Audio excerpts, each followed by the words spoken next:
how do I stop my emotions from running the show, from taking over and feeling like I'm out of control? Well, first of all, I think it's really important to note that we cannot control the emotions that we experience.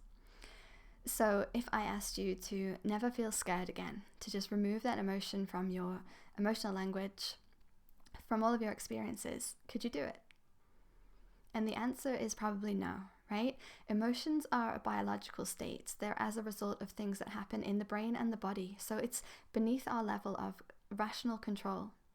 However, we can change or affect the way that we relate to our emotions, our management of these emotions, and our emotional intelligence, how well equipped we are to deal with them. So a really simple practice that helps us to almost disidentify from the emotions is called naming emotions.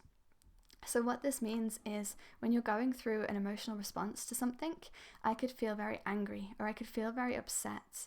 And if you look at the language we use quite often, we say, I am angry.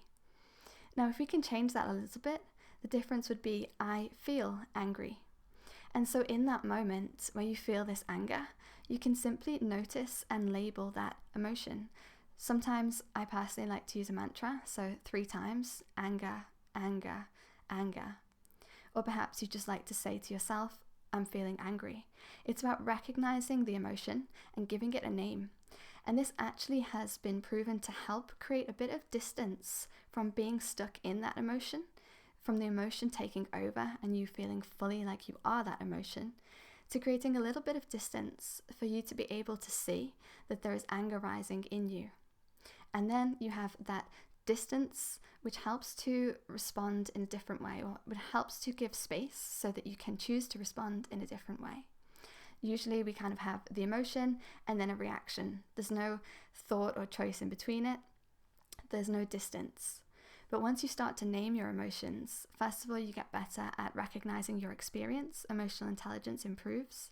And you also have a little bit of time as you practice more and more to be able to choose to respond in a different way. It's like, okay, I can recognize that this is anger, but I don't have to respond to it in this moment. I can do something else, or I can react in a different way. So simply naming your emotions. And this is really what mindfulness practice teaches us to do, is to be aware of what we are experiencing in the moment instead of being fully in the experience. So go ahead and give it a try. See if you can set the intention to try and pay more attention and name your emotions as you experience them throughout the day. This is also really, really good to involve children with as well, to teach them some emotional intelligence and regulation.